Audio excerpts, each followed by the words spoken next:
People often ask me why I write children's books. And it all started when I was in kindergarten.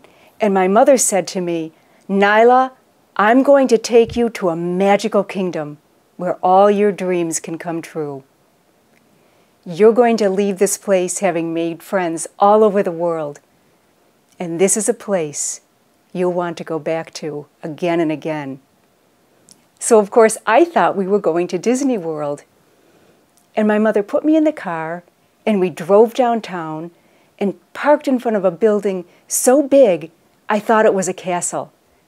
And we climbed what felt like 100 steps and went inside. And from the beautiful marble floor to the cathedral ceiling, there were books.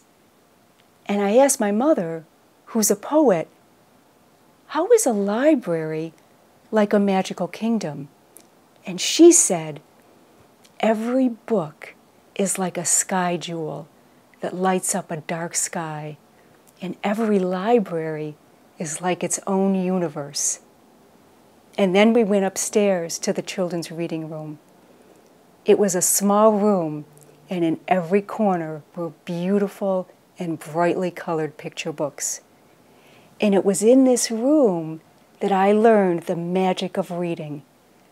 It was in this room that my mother taught me how you could open a book and walk inside the book and meet the characters and come out carrying treasures that you would have for the rest of your life. Being in the library was my favorite thing in the whole world, and we were there so often that one day the librarian came over to us and said, "I see you two here all the time, and I want to tell you a secret. In this children's reading room, there's a hidden room." I looked around the room, and even though I was only 5, no one was going to hoodwink me. So I said, "I don't believe you." And my mother said, "Now wait a minute. We're in a library. We're surrounded by books. All our dreams can come true. Let's just see about this hidden room." So we followed the librarian over to a wall, solid wall, covered by solid books. And the librarian pushed a little tiny button, and the whole wall moved to the side. When I visit schools, I always stop here and ask the students, if this is your story, you're the writer, you're the captain of the ship, and it could be anything in the whole world. It doesn't have to be real. What would you most love to be in the hidden room? And every single time, I hear such astronomically creative, off-the-charts, over-the-rainbow answers that I always end up saying, everyone, pick up your pencils and give yourselves a quadruple A+. In my version of the story, inside the hidden room was a table and 2 chairs and some blank paper and a couple of pens. And it was here, in this hidden room, that I learned the wonder and the beauty of imagination.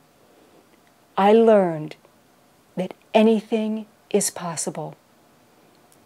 I learned, for instance, that 2 animals who in real life would probably not be friends could be the best of friends and could offer shelter and support to one another, no matter what. I learned that our loved ones who are far away can watch over us from the clouds. I learned to step outside the box and see things from a new and different perspective. And coming to the hidden room with my mother and making up stories was the most magical thing I'd ever known. And then one day, I'd graduated from kindergarten, and I was in 1st grade. And my mother and I went to the library like we always did. And I ran up the stairs and ran to the children's reading room and ran to the place where the librarian would always be standing, ready to let us into the hidden room. Only this time, the librarian was on vacation, and there was a substitute librarian. And she said, "There's no running in the library. You need to sit down and behave." So I walked over to my mother. And because I was a first grader, I had a little edge.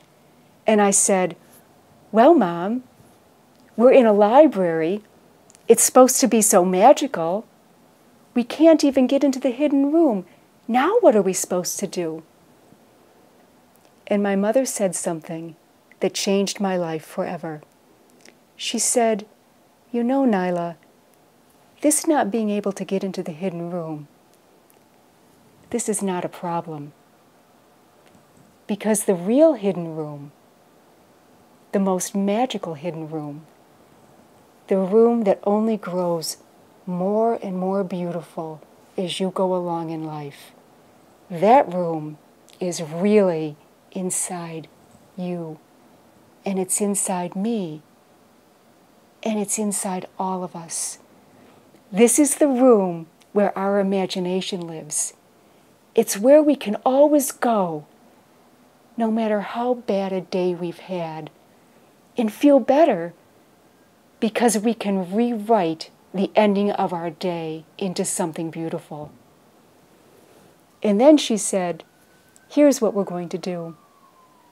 When we get home today, we're going to take all the crayons from all the cupboards and all the drawers, and we're going to put them in a huge pile that will be so high it will be a mountain. And when we climb the mountain, we will be able to put the palms of our hands on the blue of the sky.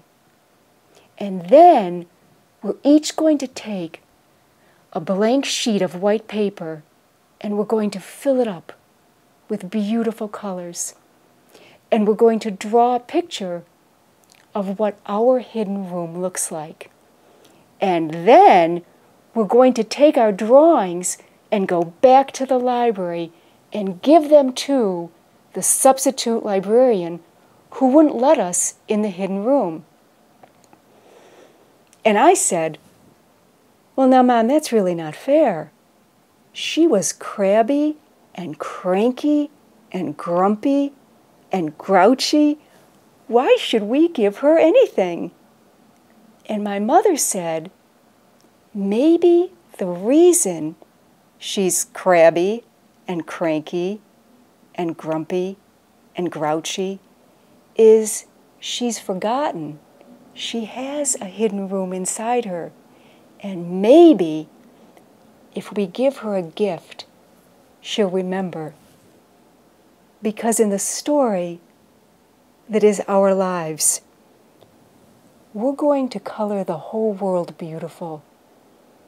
We're going to leave rainbow trails wherever we go." So that's the story of the hidden room. And then what happened is, I grew up, and I became an English teacher, and everything was sailing along beautifully. And then one day, something bad happened. It happened at a school, and it was about some students bullying other students.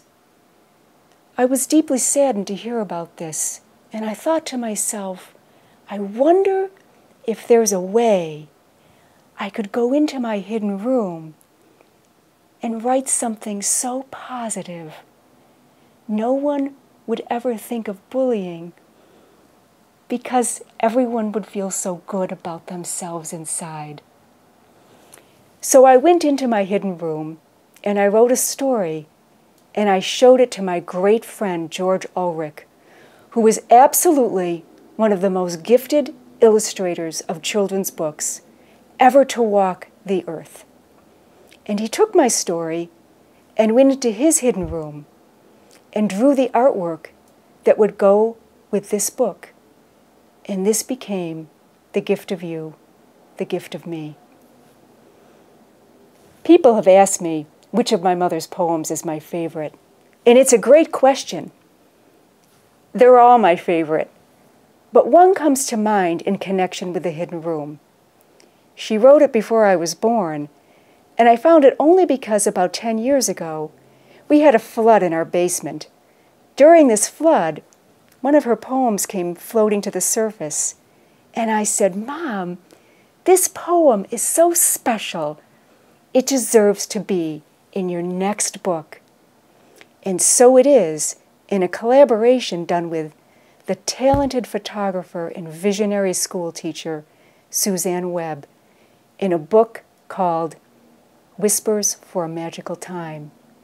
And the poem is, Sometimes. Did you think sometimes you were something else, like a mockingbird or a weeping willow? Did you walk sometimes going backwards, or light candles in the middle of the day? Let's go then, where no ship has ever sailed, and spend our lives with falling stars until we can spend no more.